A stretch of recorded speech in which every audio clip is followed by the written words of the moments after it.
Good morning, everybody, and welcome to the highlight of human civilization. It's called Coffee with Scott Adams, and let me tell you, there has never been a finer thing that's ever happened. And if you'd like to take this up to levels heretofore unimaginable, all you need is a cupper, mug, or a glass, a tankard, chalice, or stein, a canteen, jug, or flask, a vessel of any kind. Fill it with your favorite liquid. I like coffee. And join me now for the unparalleled pleasure of the dopamine of the day, the thing that makes everything better. It's called the simultaneous sip, and it happens now. Go.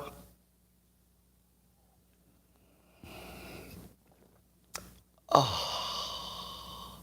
If you were going to do a national advertising campaign in support of the simultaneous sip, what would be your slogan? Go.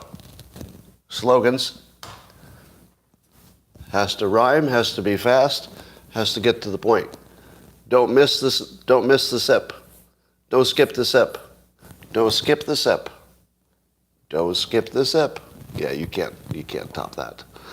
All right, let's talk about some things. Couple of things happened in my neighborhood. You heard the other day that there was a huge breakthrough at the Lawrence Livermore Lab just down the road from me. It's e-bike riding distance for me. And you already heard this, they cracked fusion. They actually did a fusion experiment that created more energy than it used to do the experiment. A gigantic step in maybe one of the greatest scientific breakthroughs of all time. It's just right down the road from me. The other thing that happened was early this morning, there was an earthquake. An earthquake in where I live, Bay Area. It was like a little bit under a 4. So now you got the earthquake and the gigantic nuclear fusion experiment roughly in the same place. Well, I didn't want to tell you this, but a black hole is formed in Livermore, California. It's small. It's only about this big. So far, it has only sucked most of Main Street into it. I think we'll be fine. Don't panic. Not really. Not really. Parody. It's parody. How many of you believe that Klaus Schwab once said, someday you'll own nothing and be happy? How many believe that is something that actually happened in your actual world? A lot of yes. A lot of yes. Have you ever tried to Google it? Have you ever tried to find him saying that? Anybody? You should try doing that, just for fun. See if you can find the most famous quote in all of the right-leaning world. Nope. Do you know why you can't find it? Because it never happened. Do you know what did happen? So there's something like it that happened. And that's how that all got started. And if you want to know, I just tweeted the link to an article that explains where that rumor came from. And you can see for yourself. So it appears to come from an opinion piece that was on the World Economic Forum website.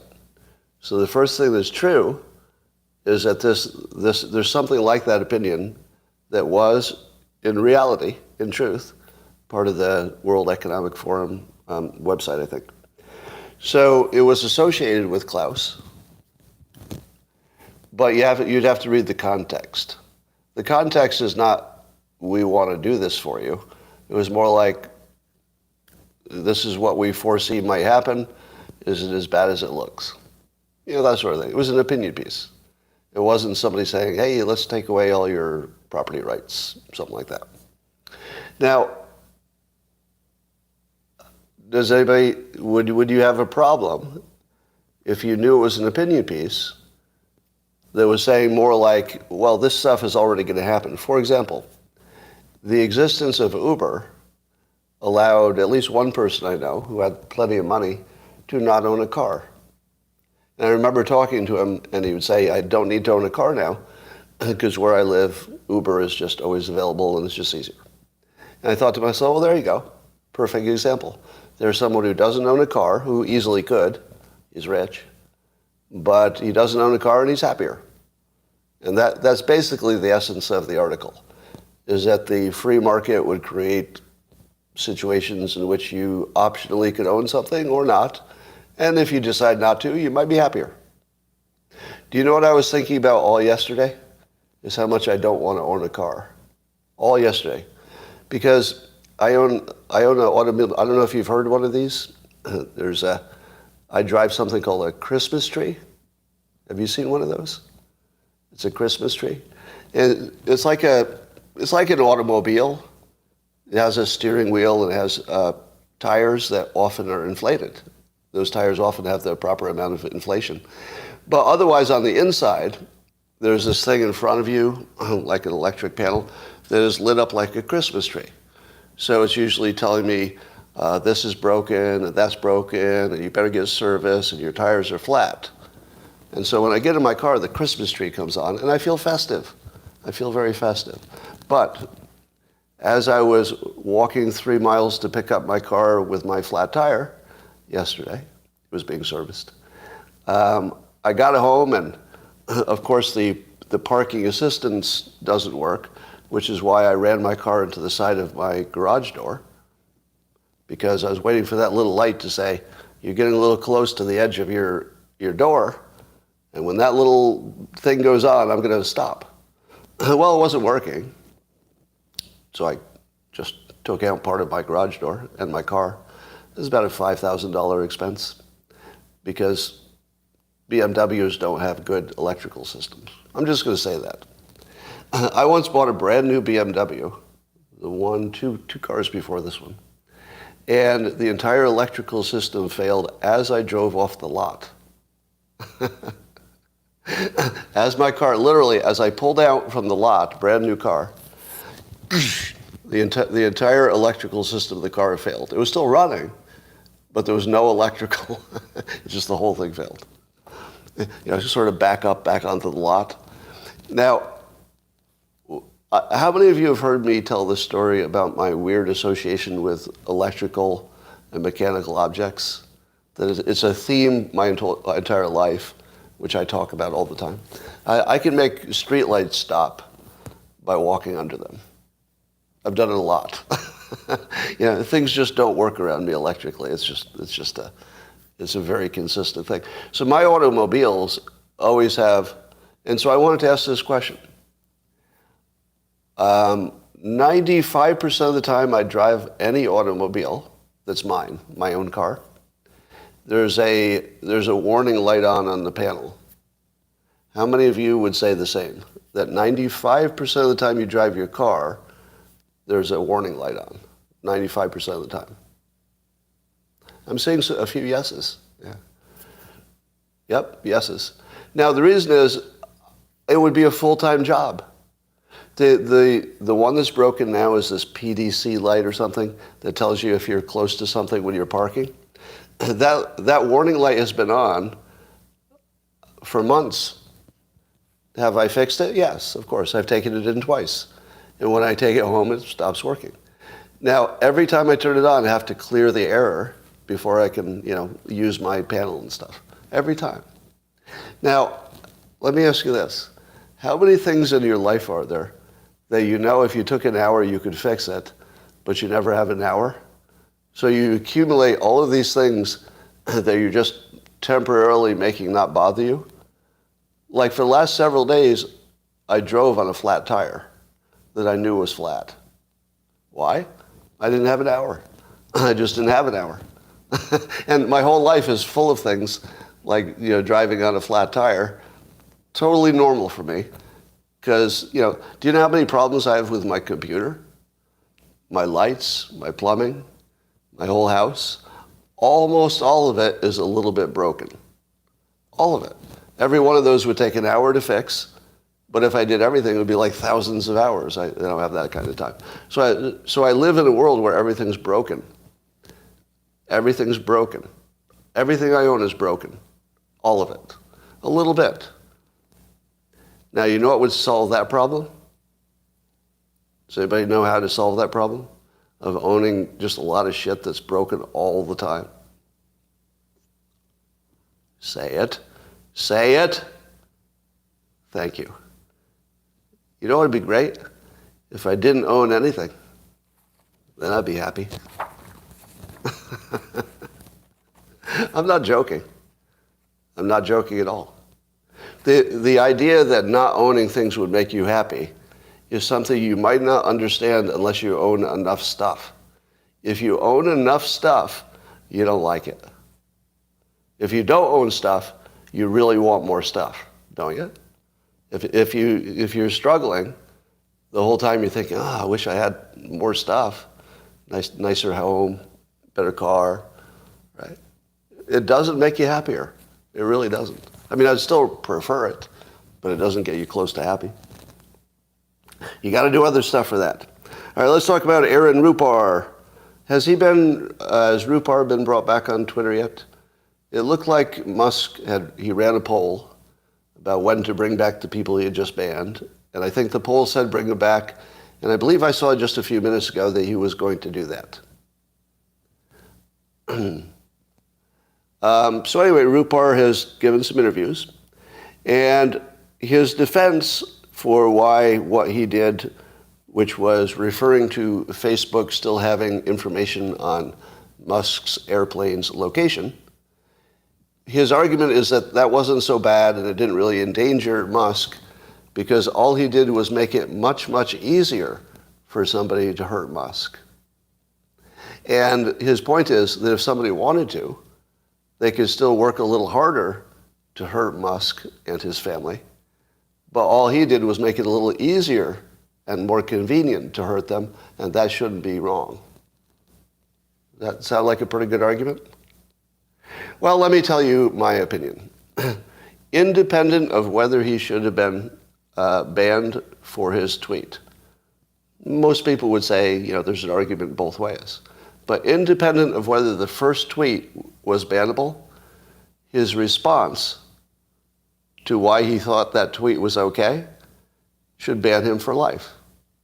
Do you want to have any association with somebody who says, no, I only put your family at a little bit of risk, which I decided would be appropriate for you?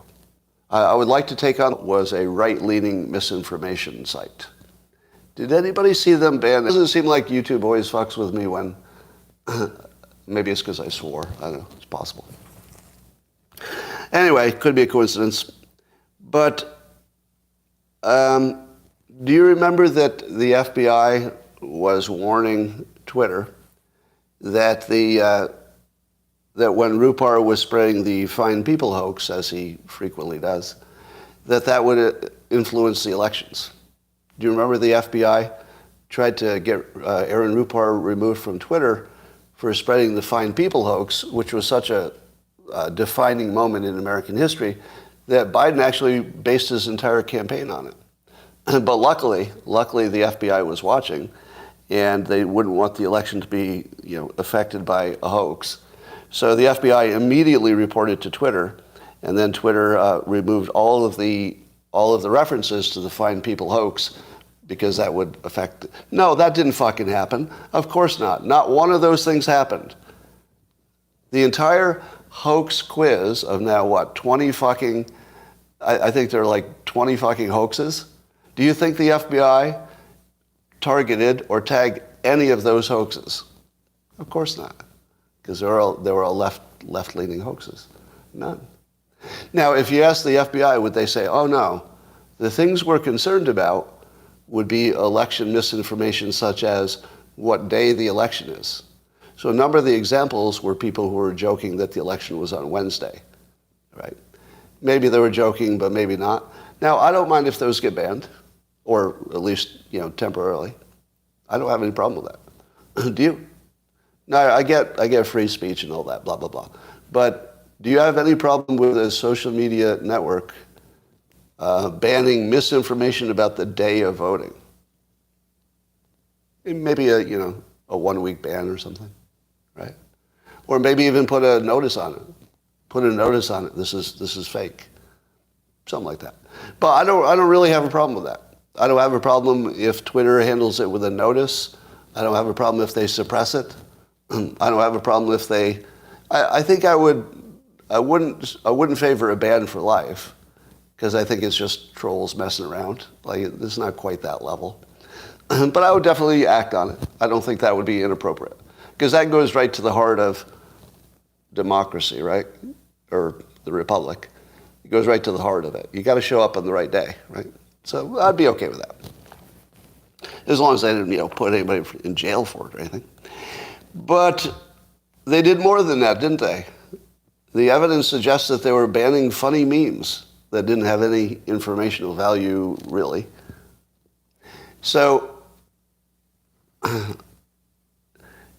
do we know for sure that the FBI was in no way involved in anything useful? Could we say that? Because even if they were doing something for their own team, it didn't seem to be doing that.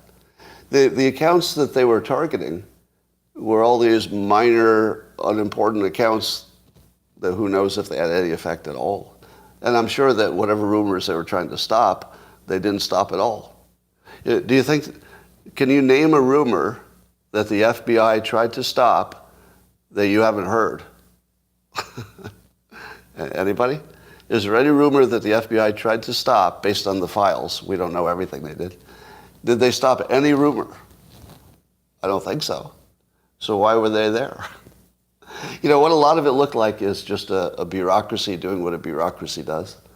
Don't you think there are a lot of people in the FBI who are not qualified to do field work? What do you think? Do you think there's anybody at the whole FBI who might be, let's say, unqualified to be in the field doing important work like catching counterfeiters and terrorists, probably? Now, what would you do with somebody who you didn't want to get rid of them, but they didn't have the ability to do field work? Can you think of any kind of assignment which would be a way to just park somebody useless? Hey, Bob, here's your new assignment. And you won't need your gun for this. If you wouldn't mind, maybe you could leave your gun locked in the boss's safe. Oh, it'll be there anytime you want it. But we don't think you should have a gun right now. However, if I get a job for you, how would you like to watch Twitter all day and then write memos about stuff you don't like? And I'd say, I do that for fun. That's pretty much, you described my entire entertainment day. Looking at Twitter and bitching about shit I didn't like. Oh, there's some shit I didn't like. Hey, how about I make that your job? Wait, am I hearing this right? It's going to be my job to shit post about Twitter, except it's even going to be better than tweeting what I don't like. I can go directly to Twitter management and tell them to get rid of it? Seriously? And that's my job? That's my job. Let me see if I understand this. I'm not getting this. I'm confused. You're also going to give me money for this. Yes. We're going to pay you money to read Twitter and complain about shit you don't like. I'm not getting it. There's a trick here, right? What is the trick? What's the trick? You also get excellent employee benefits. I don't get it. I don't know. There's something you're not telling me. It's too good to be true. So the first thing we need to all agree on, can you take my lead on this as the creator of Dilbert? Do I have enough credibility to make the following statement? They weren't sending their best. Any disagreement? They weren't sending their best.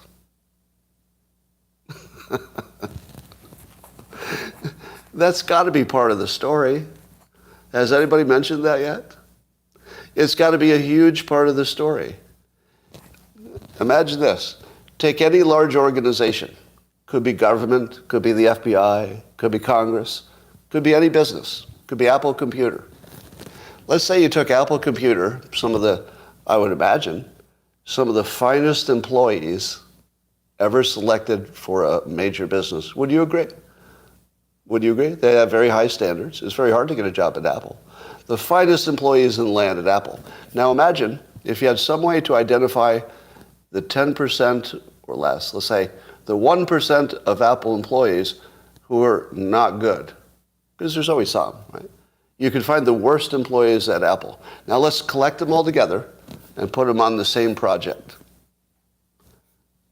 How would that go?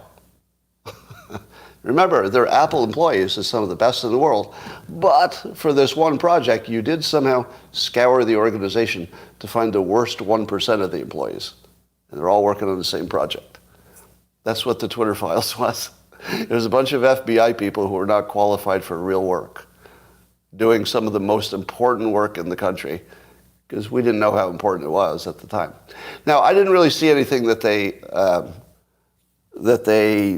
went after that mattered to me. Did you? Did you see anything that the FBI banned that you or the country would have been better off if it had been fully expressed? I didn't see an example, did you? So I think it didn't matter. I think the bigger story is that it doesn't matter how many of the worst employees you throw at something. Nothing happens. In the end, nothing really happens. It was just a bunch of employees doing stuff, but nothing really.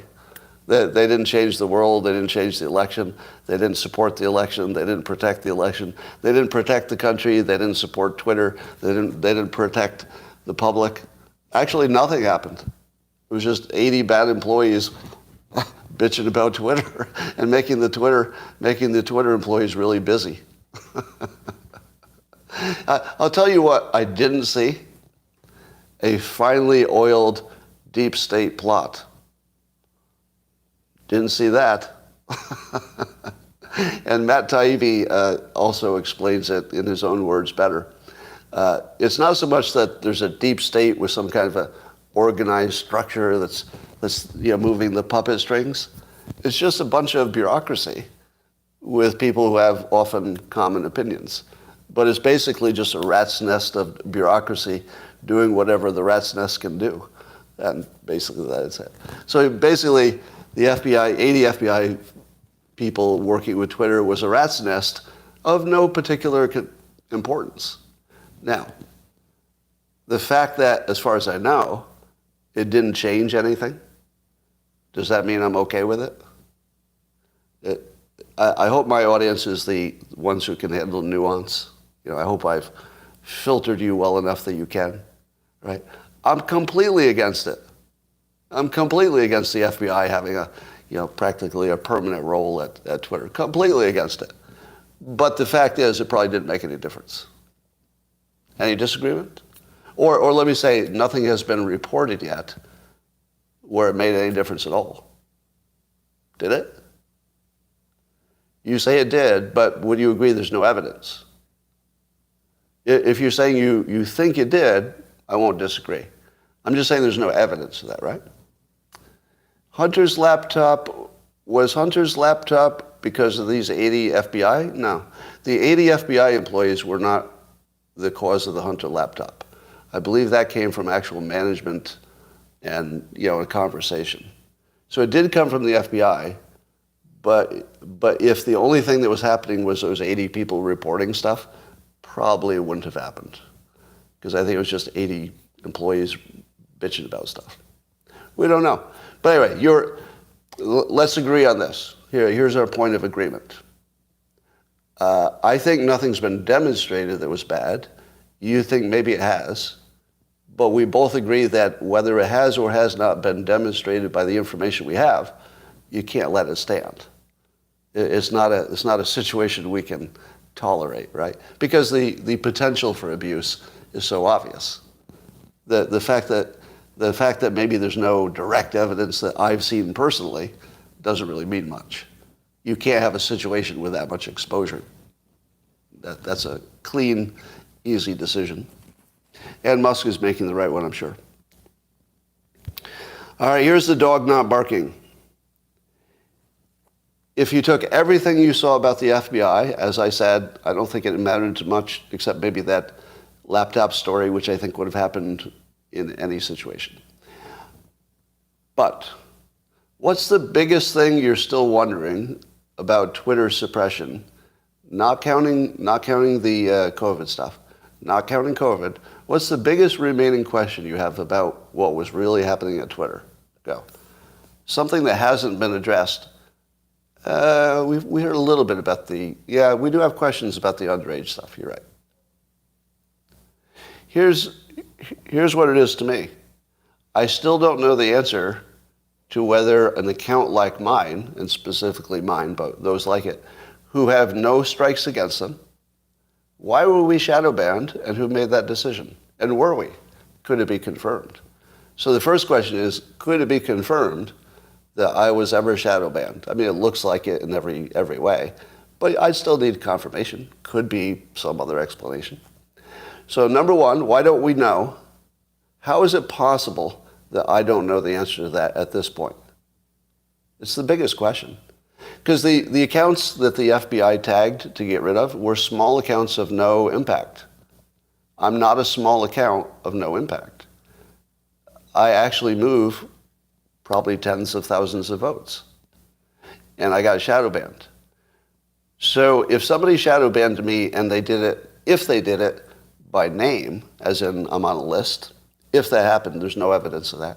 But if that happened, what would be the reason that I would be shadow banned? There's only one reason. Because I have no strikes, right? I have no strikes. So the only reason would be political. There couldn't be another reason.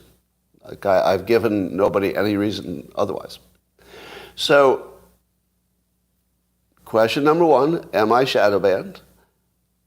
If I am, who did it? And if somebody did it, why? And when would be interesting too, right? Now, correct me if I'm wrong. Knowing if I got shadow banned and people like me, so I'll say, let's say a Cernovich, Pasabik, people who could actually move the dial. I'm not talking about just people who are users, but people can move the dial. The Ben Shapiro, right? Can Ben Shapiro move the dial in politics? Yes, he can. If he was shadow banned, that's a big deal. A big, big deal. Would you agree?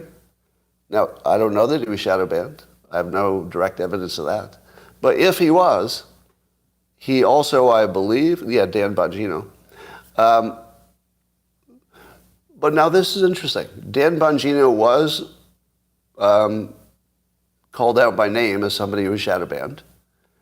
But I think they also had a specific reason, or was there not? Give me a fact check. Did the Dan Bongino case, there was a topic he was talking about they didn't like, right? But was the topic, did that give them any justification, even a weasel justification? Because I'm wondering why he was called out and so many other big right-leaning accounts were not. It was masks, was it? Yeah.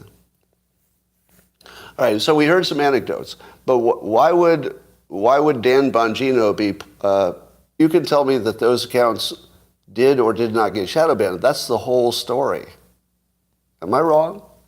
That's the whole story. Everything we've seen that so far is just like it's like the teaser to the story or something. It's yes, you're wrong, but tell me why. Right. So I know that several people were confirmed, but I believe that there was some excuse in each of those cases, right? That whether it was a good excuse or not, they had some reason to act. I don't think that's the whole story.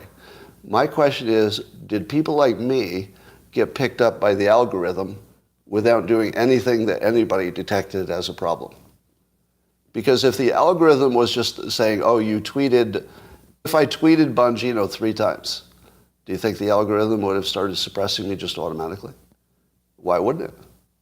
Why wouldn't it? Right? If they're gonna ban anybody who's boosting them, isn't that automatic? It would be automatic, I would think. Bongino said Epstein didn't Clinton himself. All right. But I'm not seeing a direct refutation or agreement with me. I want to see that because I want to know if I'm on the right track. True or false that the part we don't know is the big part? Yes or no? Am I misreading this? Okay, a few people say yes. Right. And did you feel that you were being distracted and you missed that story? Like, I'm wondering, did you miss that? Because we've all been putting our attention on these little, sparkling objects. But so far, the sparkling objects have all been smallish, of great concern because they have the potential to be biggish.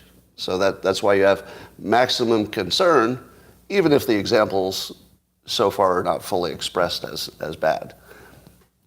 But the other thing is already fully expressed, right? If in fact people like my account were shadow banned, don't know that, but if they were, that would be a fully expressed plot.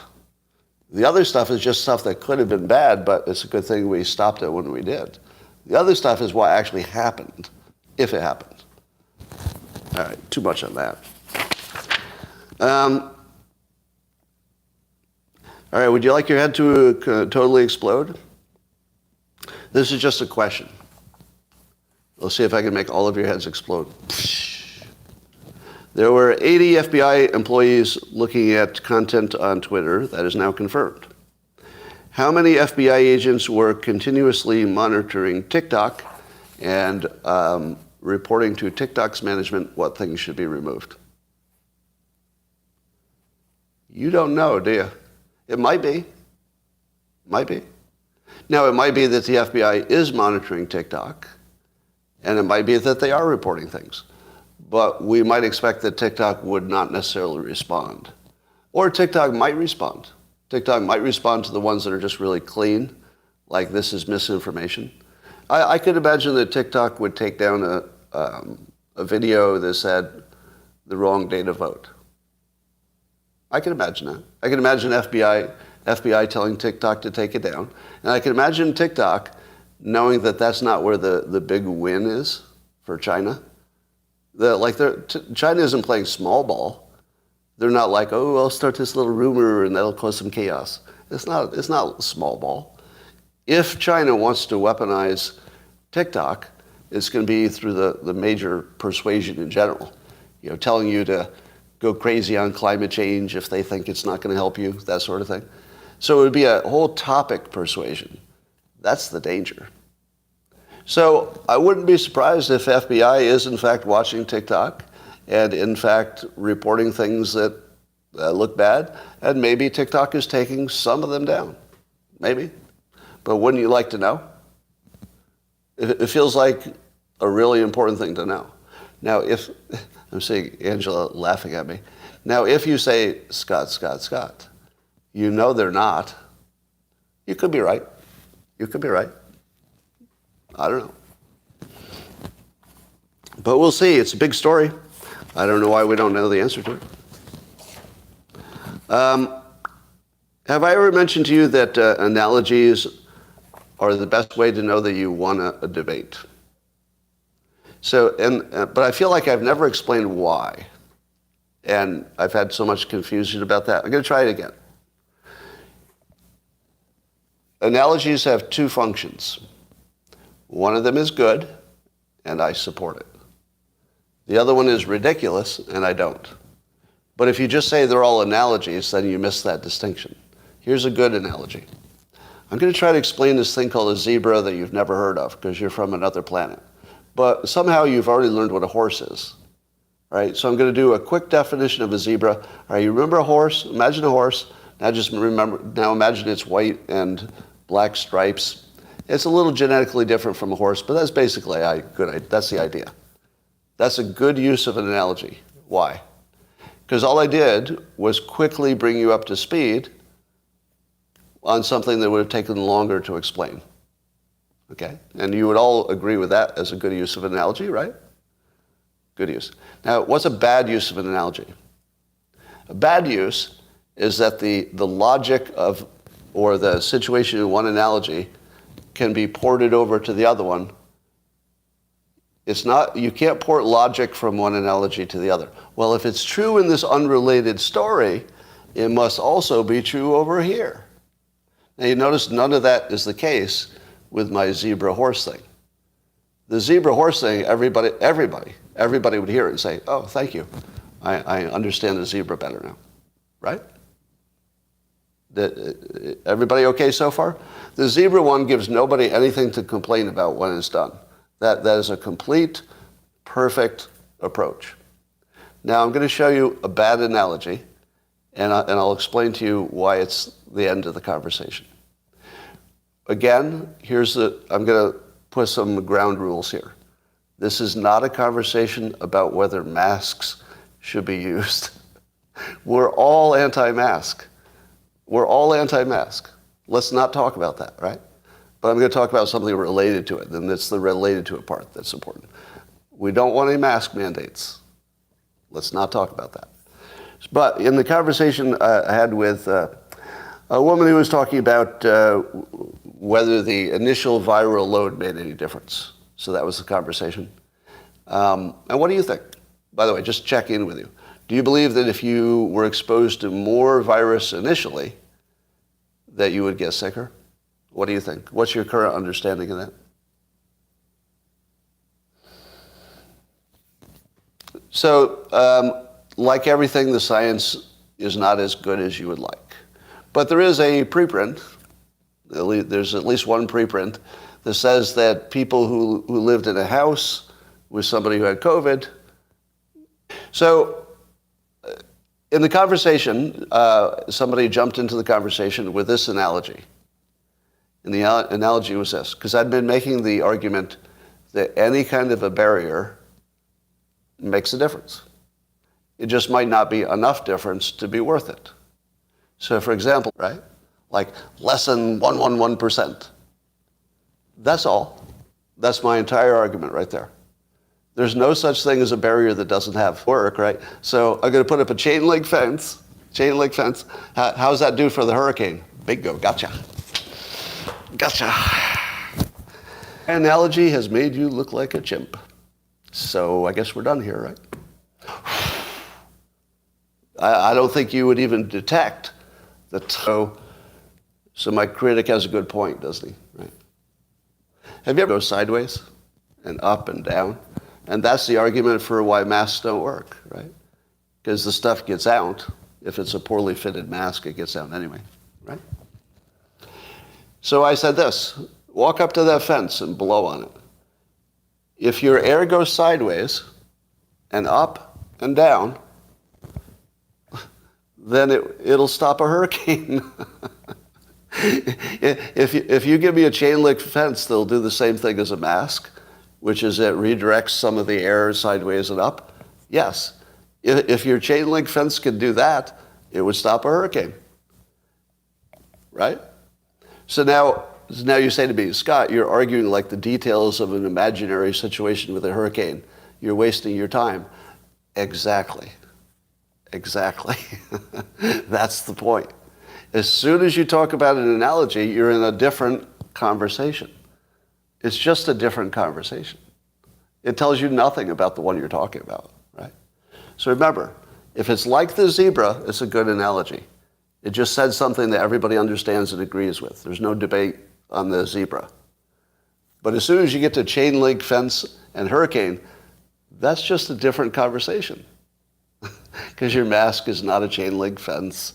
You know, all the dynamics are different. There's nothing you can learn from that. You'll just end up debating the details.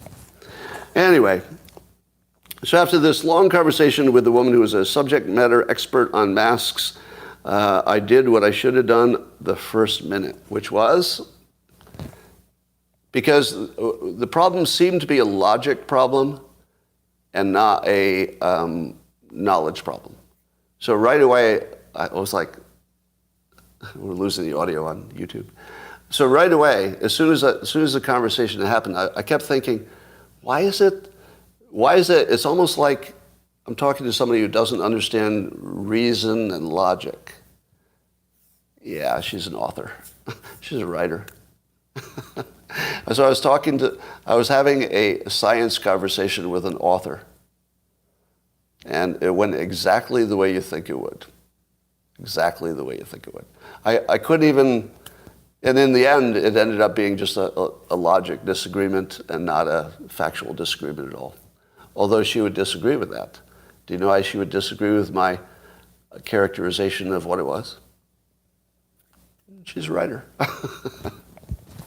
Anyway, the most consistent pattern in all of social media is that people who are writers for a living, and I'm guilty, are very unlikely to have logical arguments on science and stuff like that. It's just the wrong group. Have you ever seen me disagree with engineers on Twitter? I'm just curious. Have you ever seen me having those of you who follow me on Twitter, have you ever seen me have an extended disagreement with an engineer on Twitter? Nope. Nope. Do you know why? Because they're trained largely the same way I am, which is how to look at the costs and the benefits and make sure you didn't leave anything out. Like everybody who's trained the same way, you can have a pretty quick conversation with. Because even if you disagree, what happens if I disagree with an engineer? It takes 10 seconds to work it out. Because like, I say this, show me your link. Oh, okay, we're done. Yeah, conversations with engineers are just yes, no, is it logical? Oh, okay. Yeah. So no, I am exaggerating. Of course, engineers can disagree as well, but their disagreement is a complete different type. The disagreement with a writer or an artist, you're never really even talking about the same thing. It's like you're just trying to model water into a sculpture. It's water. There's nothing you can do with it.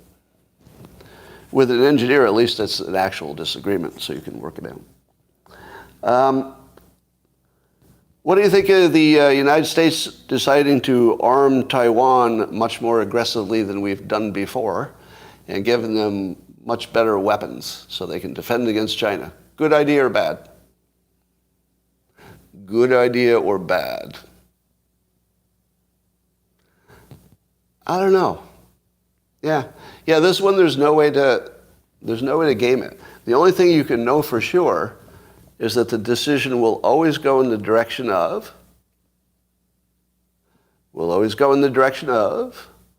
follow the money. Yeah, you could predict it. So here's the part that I don't know how to predict. If Taiwan and mainland China got into an actual serious war where China decided, we're just going to end this, would that be good or bad for arms manufacturers in America? You say good?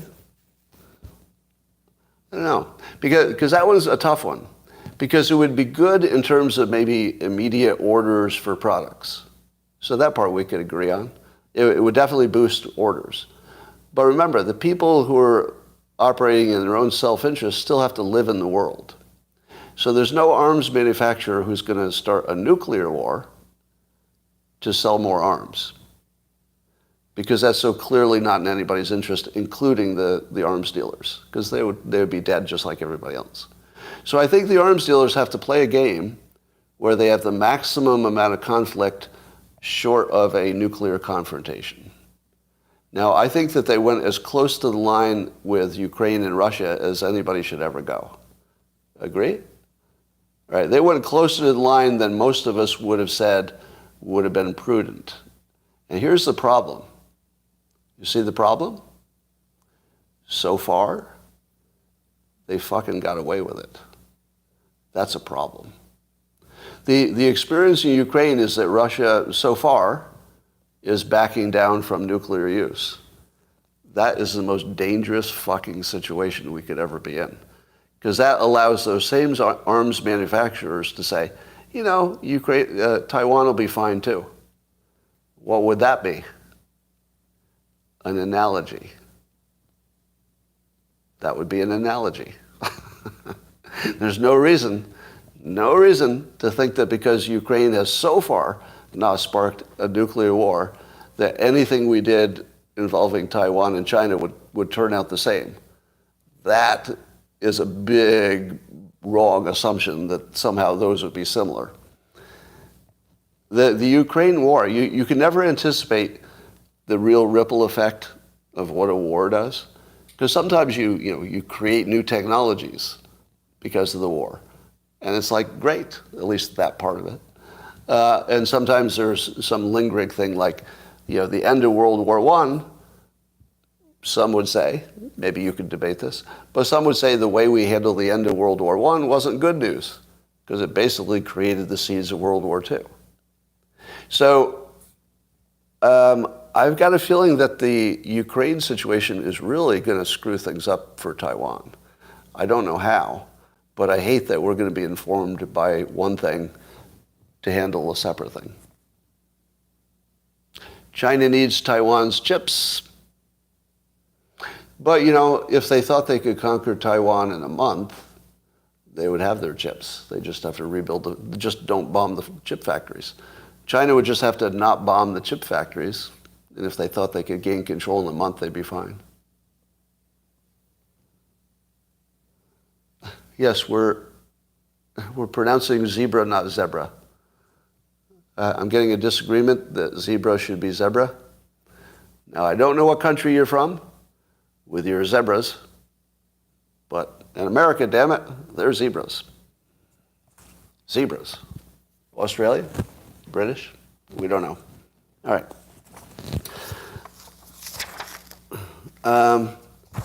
So now it's been a few days since Trump's NFT successes, and I wonder if there are more people like me who had a Covington Kids initial reaction. Remember the Covington Kids hoax?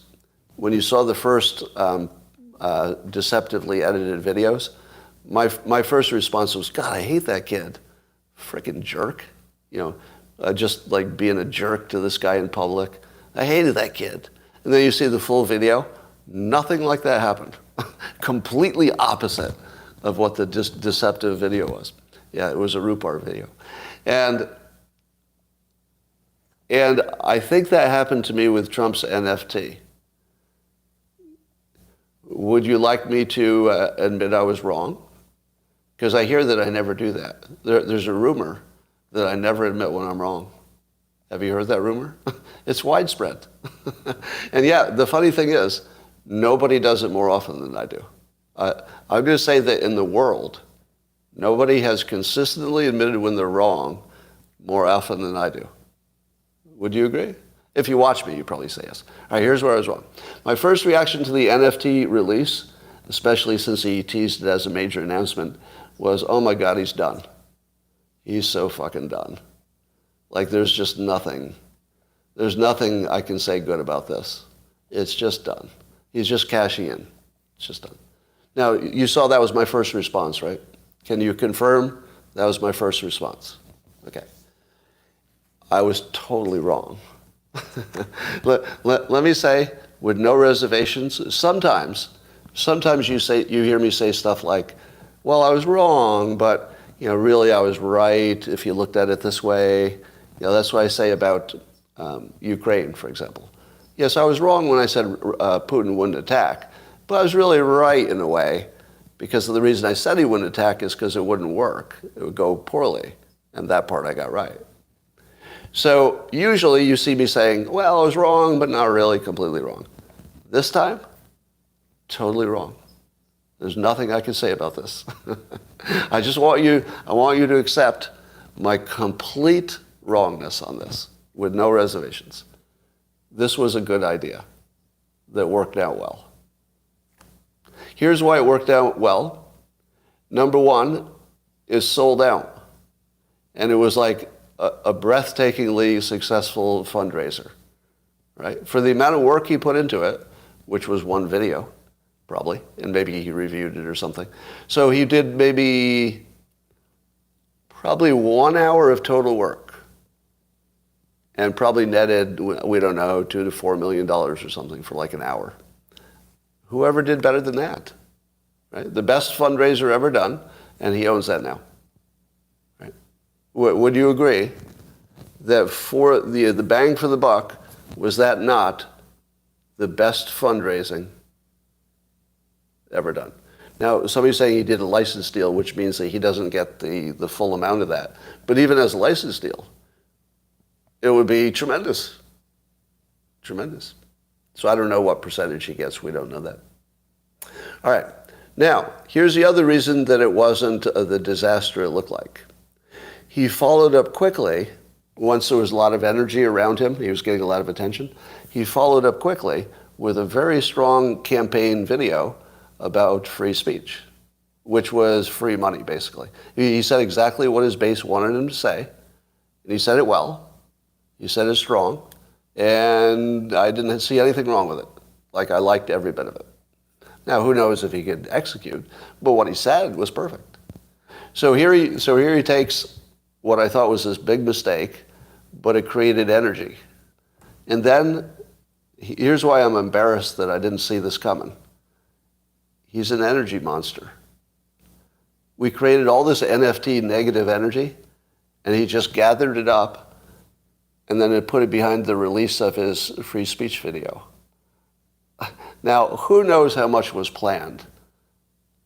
You know, it could be that they sped up the free speech video faster than he planned to get it in the same space with the NFT thing, because maybe it wasn't going as well as he thought. But I don't know if it was planned or he just found a way to snatch victory from the jaws of defeat, but he had a good week. Am I wrong? I think it was one of Trump's best weeks. Because Trump is being vindicated on, you know, all the Twitter stuff, totally vindicated. So he's vindicated in seeing that the system was rigged against him, and especially because it's the FBI. Because the FBI in this story just makes Trump look more and more like he was always the victim and more like he was right the whole time. Even though it's a slightly, you know, off Trump story, it's still, everything is connected. So I think he had one of the best weeks ever. Now, do you think it's a mistake when an 80-year-old releases an NFT? Go. When age is a question and Trump releases an NFT, do you see this play? It's fucking brilliant. It's brilliant. Do you know who's not going to release an NFT? Biden. Do you know why? He's too old. He's too old. Yeah, he wouldn't know what it was. He wouldn't be able to tell you what it was. You know, if somebody asked him about it, he wouldn't be able to explain it. But Trump does licensing for a living. Trump knows what it is. Do you think that Biden could explain to you what an NFT is? You just stop and say, what's an NFT? Nope. Do you think that Trump could? Yes. Yes. Now, Trump maybe can't give you the details of what a blockchain is. Or maybe he can. You know, maybe he can give you the big picture that it's a public record that nobody can change. Like, maybe he knows that. And that would be the only important part. But think about the persuasion that is related to Trump embracing a modern technology that even most of the public is not familiar with. Most of the public is not even familiar with NFTs. And he basically just tied his 76-year-old brand to the most current happening young technology and then made it the most successful one lately. Has anybody had a successful NFT better than this one? Because the NFT market's garbage, right? It's fallen apart, and he still had a successful one. Because, by the way, the value has risen. The value of the ownership of one of those has risen. You could resell it for more. That's completely successful. So I think you're missing the best part of the play. The best part of the play is they younged him down. He younged him down when he's running, maybe, against, you know, the oldest potential candidate. He educated the masses that NFTs are like trading cards. Exactly. That's exactly what he did. Right. I'll bet you there's a whole segment of the population who goes, oh, I get it. They're digital. They're like trading cards. And the first thing they ask is, why can't I just make my own copy? And then somebody says, well, that's something about the blockchain. You go, okay, I don't need to understand that, but I get it. All right. And also, I didn't mind that he was pitching a product because he's a salesperson. Isn't Trump the ultimate salesperson, which is what he calls himself? He basically says, I'm going to try to sell the country. I sell stuff. And then he goes and he sells stuff for his campaign. I don't know. To me, it was right on brand. The perfect Trump brand, I say, is when he creates all this attention, even negative attention, but when it all settles, you say to yourself, oh, that was a lot better than I expected, right? How often do you see that pattern where you think he's really stepped in it now, and when the dust clears, you're like, oh, that wasn't so bad after all. All right. Question. I see that Jordan Peterson is warning that Western countries that a totalitarian social credit system is coming to their societies in a highly probable way. So Jordan Peterson says it's highly probable we'll have a totalitarian social credit system. Agree or disagree? Highly probable? Yes or no? So who already has one? What country already, or countries already have? Right. Now China's the one we know of. Is anybody else doing it? Is there any other country on earth besides China? You say the UK, but I don't believe so. That might be just for vaccines, right? No. I mean, there's talk about vaccine passports, but in terms of a total social credit system, nobody else is doing it, right? So you're saying Canada? But not a full credit system. They're doing things that look like they're moving in that direction, right? All right, here's my preliminary take. Preliminary take, number one. There are a lot of things that are not social tracking systems that rhyme with it and feel like it, and it feels like it's in a domain. I think you have to treat them differently, right?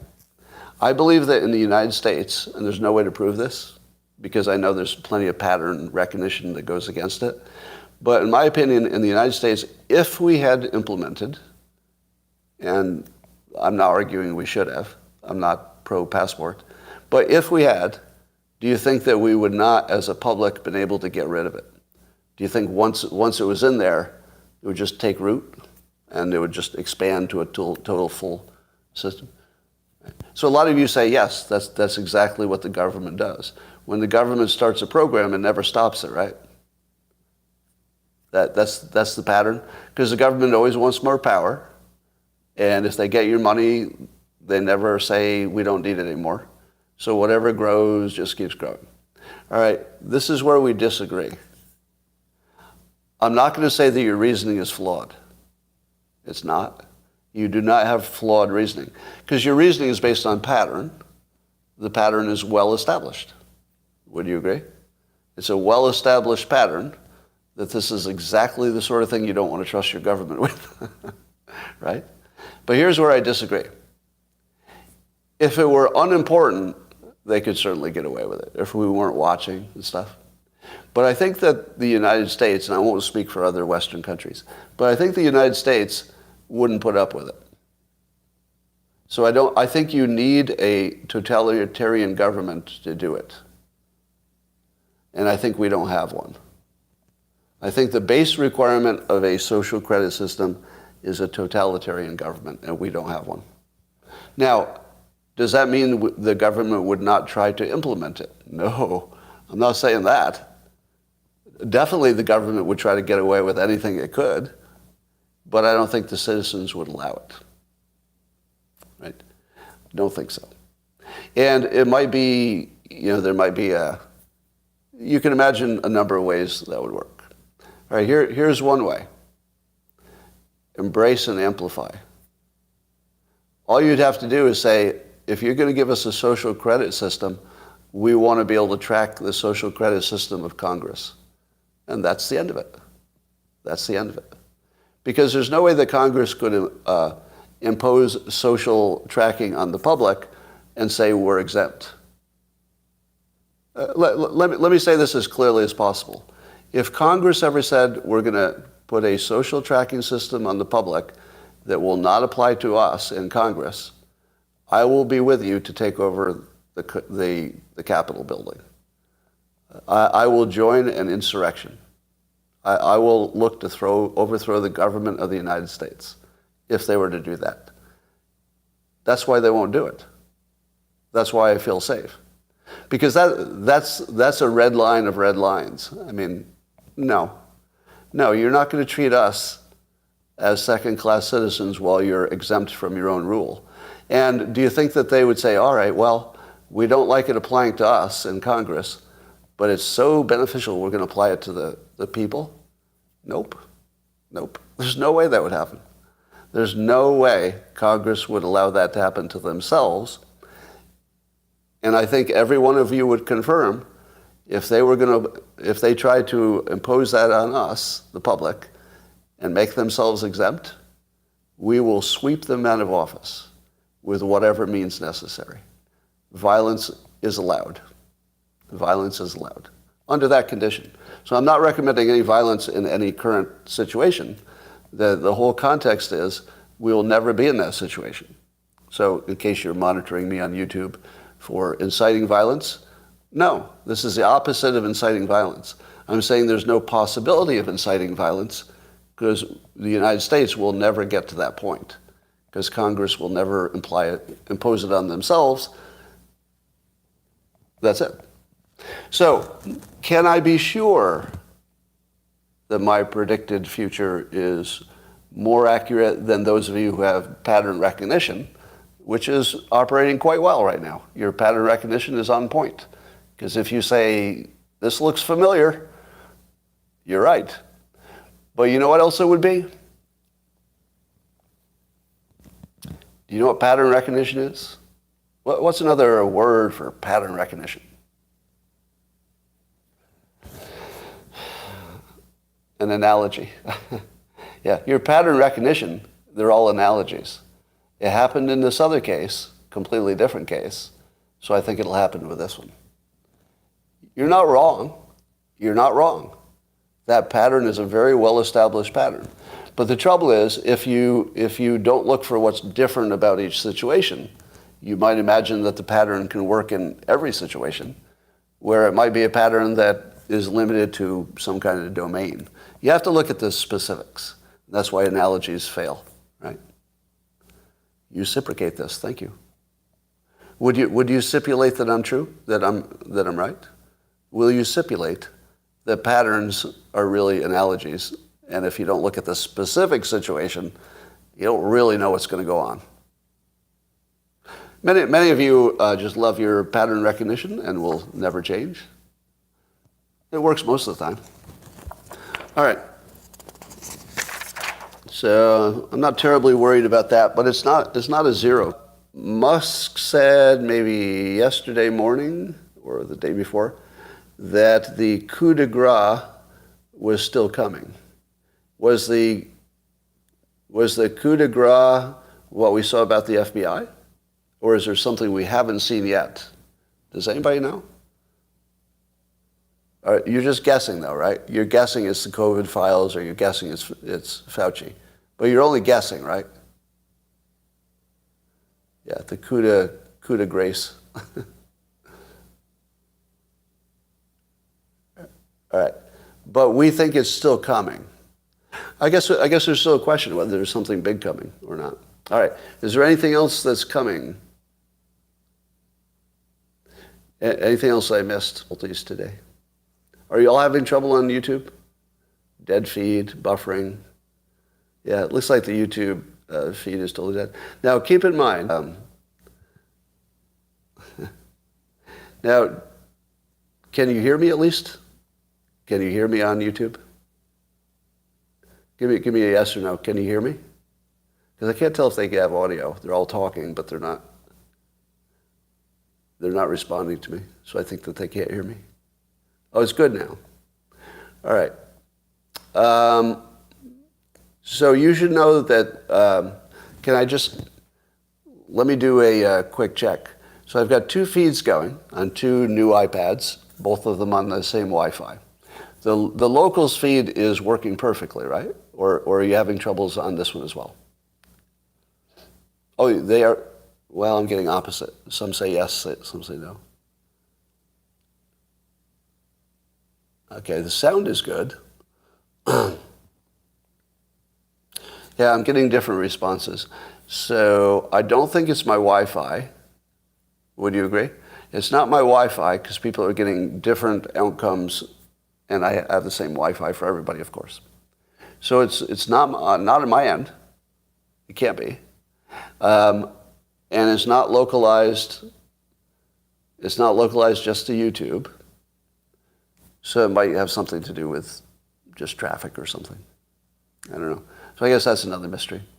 Now, do you assume that what we found out about the FBI and Twitter, do you assume that the FBI has equal operations in the other platforms?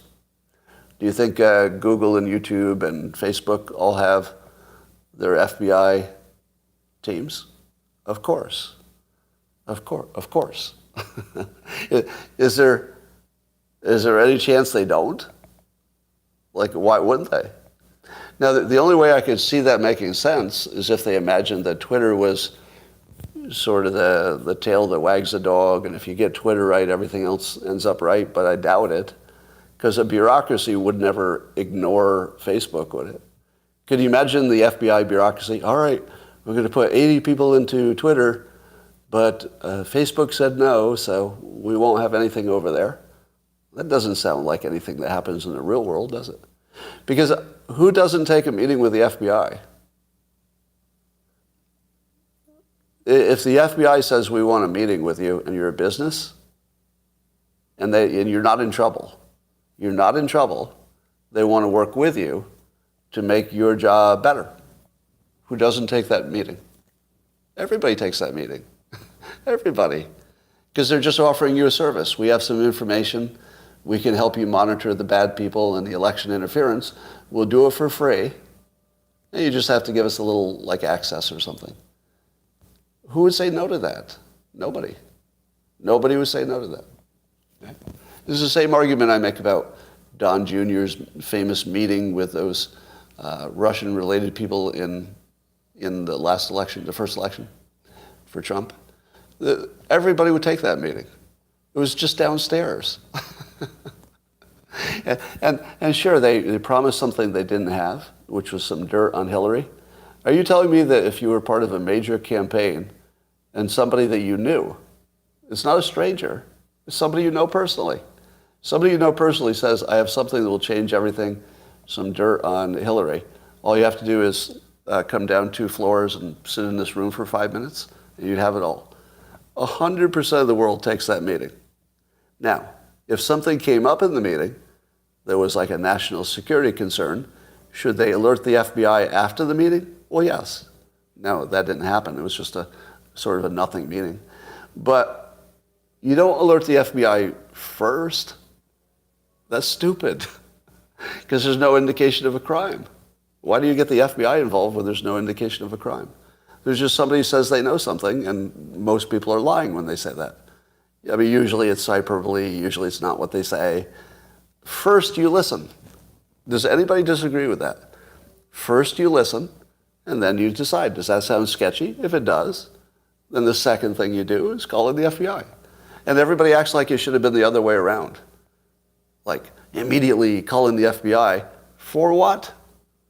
For what? The guy you know wants to talk to you? All right.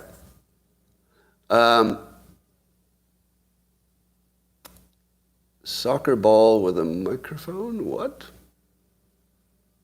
Yeah, you have to pass the bill to see what's in it. She bet with Fusion GPS before and after the meeting. Is that true? I never heard that. Yeah, I saw the memes about Sam Brinton stealing Santa's bag. That was pretty funny. Trailers on the border? I don't know about that. All right. Thank you for saying I'm correct. Yeah, the omnibus bill, I don't know. That bores me. Budgeting.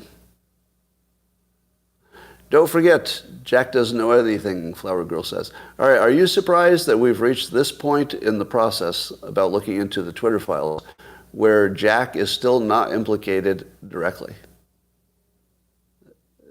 You know we're at that point, right? Did anybody besides me say this would happen? That we would get to all the way to here and there's no direct information whatsoever that Jack was directly involved in anything bad. Now, you could argue he should have known, right? That's a separate argument. Yeah, the argument of whether he should have known, totally good argument. Right. And by the way, I imagine he would agree with that. I don't know. But I think if you asked Jack, was it like your job? Should you have known what was going on, in greater detail? He probably would say yes. Probably would say yes. Because he's been pretty transparent about everything, I think. You say he knew, but there's no evidence to that. In fact, the evidence strongly suggests the opposite. Strongly suggests. You disagree? Well, I'm only talking about what the evidence is, not what the truth is. The truth, maybe you never know, but the evidence suggests exactly what I predicted. I mean, I had exactly 0 people agreeing with me. I'm not wrong about that, right? I think 0 people agreed with me when I said, I don't think he was involved directly. Right? 0 people. Now, I could still be wrong. Tomorrow we could find out something where I'm wrong. But the fact that we got this far with my hypothesis that he wasn't involved, still active, it's still a good hypothesis, this far in, that's surprising to some of you. Yeah, the simplest explanation, you're right. Scott doesn't know what evidence is. You think that's the problem?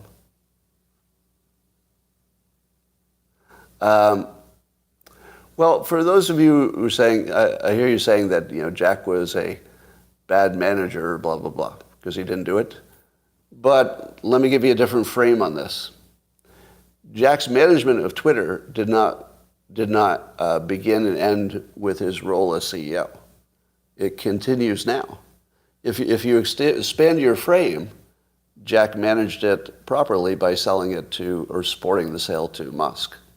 Because selling it to Musk was what solved the problem. And Jack said that directly. He said he's the right person to do this. And I think that Jack knew that it would require devastating the company to fix it. Like you couldn't tweak it. It wasn't like disciplining a few employees and moving some people around. Like you had to like take it down by its roots. And I think that Jack probably knew Musk well enough, or at least his operating methods, to know that Musk could potentially root it out at the grassroots and just pull it out of the ground. But it was hard for the existing CEO to do anything like that. There's a long history of when you need to do major layoffs and major restructure, you usually bring in a new person. That's usually that's the right way to do it. Because the person who's there has personal relationships that is going to influence whether you can do the hard stuff, right? The person who's been working there has too many personal stakes. People they put in a position, they don't want to fire their friend, that sort of thing. So if you say that Jack didn't do his job while he was in the job, I would argue that that is refuted by the fact that he supported bringing in Musk, which had to be very directly related to figuring out what was going on in a more aggressive way. So I feel like he maybe did what was right to compensate for what problems had grown up during his reign. Jack knew that Twitter was full of leftists, and the effect of that was to bias their operation. Remember, he was very clear about that. No, he's never argued that Twitter was a fair arbiter. You know that, right? Jack has never said Twitter is operating the way I want it to operate. Everything's fair. He never said that. He actually agreed with the critics that Twitter was operating like a left-leaning organization instead of just a platform. He said it directly. You said Jack didn't know Twitter was actively throttling conservatives. Correct. And I still say that. Because the examples given are individuals. There's still not that's the dog not barking. The part we still don't know is if people like me were banned just for political reasons. Now, we know there's a bias, which is that people are banning people for sketchy reasons that really you suspect might be political. Am I right? So there's the gray area, but I think Jack fully accepted that the gray area was exactly what you thought it was. That if you're staffed with leftists, even though what they're trying to do is just the right thing, like get rid of bad information and stuff, it will end up being focused on conservatives. I feel like he was fully transparent about that. Right? It's not my job to defend him, but I'm just telling you what I saw. So the part that he has denied is the part I said has not been demonstrated. That they had a policy or a programmatic, policy, I guess, an algorithm that would ban people like me who had no strikes. And as far as I know, there was no conversation about me. So did I get scooped up in some kind of ban? So that's the part that I think he says no to, and we do not have evidence of it so far. I mean, to me, it seems highly probable we will, but so far not. And if we haven't seen it yet, it means Musk either hasn't seen it or for some reason needs to know more or something. But that does suggest that you could be the head of the organization and not know exactly how that algorithm got tweaked.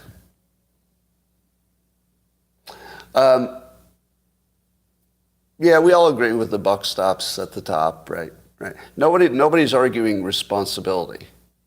You get that, right? The responsibility is who's in charge. It doesn't matter if they knew or didn't know. That's just the way it has to work. But I think Jack would agree with that. I mean, I don't know, but everything suggests he would agree with you on that it was his responsibility.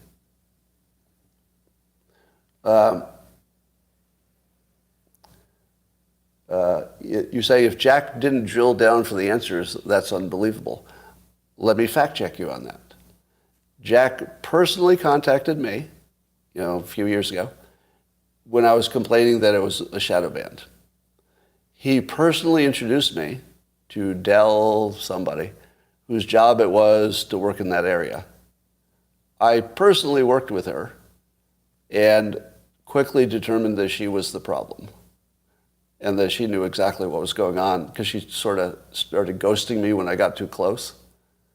Now, the fact that he connected me with her suggests that he couldn't penetrate her barrier any more than I did.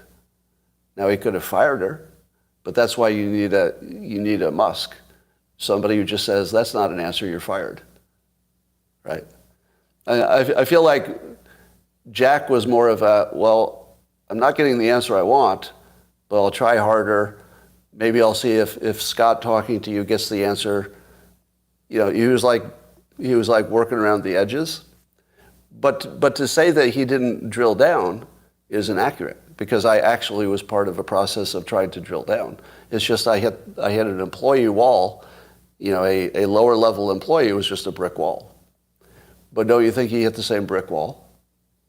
Let's say he had drilled down with her. All right, Dell, Scott has this complaint. And she would say, I see no evidence that that's happening. Then what does he say? Well, look harder. Okay. I'll look for a week. I'll get back to you. Yep, I looked for a week. Nothing there. Then what does Jack do? Fire her? He can't because he doesn't know if there's nothing there. Right? He doesn't know. So all he knows is what his employees tell him. And when do employees ever tell the truth to the CEO? Hardly ever. Right? Everybody's shading things when they tell the CEO. They're telling them what they think is going to be good for them to hear. Yeah. No, if somebody says, I looked and there's nothing there, how do you fire him? Unless you know there's something there. And how could he? Right? It was a much harder problem than you think. The only way to solve it was mass firings. The only way. I don't think any level of management excellence could have been replaced. Keep the same employees in place and then get to the bottom of it. That wasn't going to happen. You needed completely new people in there, some of them. And I'm sure Musk has done that by now. Yeah, the fact that Elon called Twitter a crime scene, I don't know how literal that is, but certainly it feels right. Okay, that's a long comment. All right. Tulsi Gabbard and Tucker Carlson, I didn't see that. Is Jack not technical? Yes, but that's not going to help you. Being technical, doesn't mean he's going to go scour the algorithm on his own if he's the CEO. All right. That is all for now. YouTube, thanks for joining. Sorry about your bad connection. Maybe it'll be better tomorrow. Bye for now.